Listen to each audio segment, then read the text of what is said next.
오늘은 근로소득자의 연말정산을 큰 흐름에서 이해하기 위해 국세청 자료를 바탕으로 정리를 해봤습니다.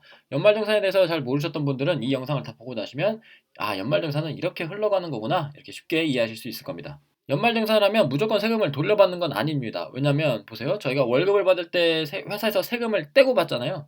그때 뗀 세금이 정확한 세금이 아니고 대충 어림잡아서 뗀 거거든요. 이거를 이제 원천징수라고 하죠. 그렇게 해서 일단 어림잡아서 월급에서 세금을 떼고 줍니다. 1년 동안. 그리고 1월부터 12월까지 일을 하고 나면 비로소 나의 근로소득에 대한 정확한 세금을 계산할 수가 있게 되죠. 1년 동안 받은 모든 소득을 다 더해서 그걸 토대로 정확한 세금을 다시 계산을 해서 회사에서 미리 떼고 준 세금과 다시 계산한 세금을 비교해서 비- 미리 뗀 세금이 많다, 미리 너무 많이 뗐다 그러면 저희가 돌려받는 거고, 아니다, 진짜 내야 될 세금이 더 많다, 회사에서 덜 뗐다 하면 오히려 더 내야 되는 거고, 그렇게 되는 거죠. 그래서 연말정산이라는 거는 1년 동안 내가 얼마를 벌었고 얼마를 썼는지를 잘 정리해가지고 정확한 세금을 계산하는 과정입니다. 그 과정을 간단하게 정리해보면, 먼저 1단계, 나의 1년 소득 중에서 과세 대상이 되는 금액을 계산한다. 무슨 말이냐면 내가 3천만 원 벌었다고 해서 3천만 원에 대해서 전부 다 세금을 내는 게 아니거든요. 3천만 원 중에 일부는 세금 대상에서 빼주는데, 이 과정을 소득공제라고 합니다. 다시 말해서 나는 3천만 원을 실제로 벌었지만, 너 3천만 원 번 거 아니고 2천만 원 번 걸로 해줄게 해서 그 2천만 원에 대해서만 세금을 내, 이렇게 줄여주는 거, 나의 소득을 줄여주는 과정을 소득공제라고 합니다.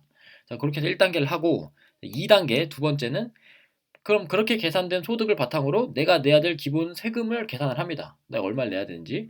그럼 3단계, 계산된 세금 중에 일부를 깎아줍니다. 네가 내야 될 세금이 200만 원인데 내가 50만 원 깎아줄게. 150만 원 내.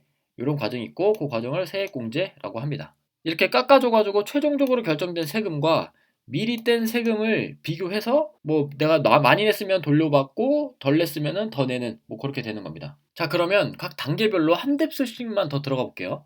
이거는 제 블로그에 제가 정리해 놓은 자료인데, 자, 여기서 보면, 자, 먼저 1단계, 나의 1년간 소득 중에 세금의 대상이 되는 금액을 먼저 계산을 해본다.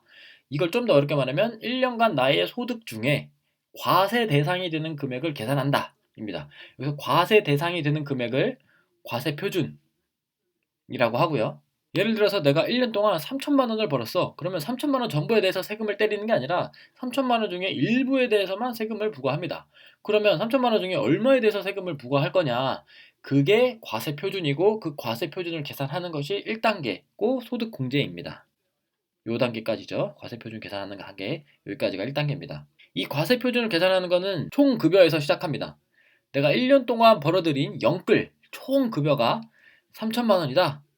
그러면 여기서 이것저것 빼줍니다. 근로소득공제 빼고 인적공제, 연금보험공제, 특별소득공제 해가지고 쭉 빼줍니다. 그래서 다 뺐더니 2천만 원이 됐어. 3천만 원에서 이렇게 쭉 뺐더니 2천만 원이 됐어. 그러면 이 2천만 원이 과세 표준이 되죠. 그러면 2단계, 계산된 소득을 바탕으로 세금을 계산한다. 즉 2천만 원에 대해서 세금을 때릴 건데 얼마를 때릴 거냐? 세율표가 있습니다. 세율표가 있어요.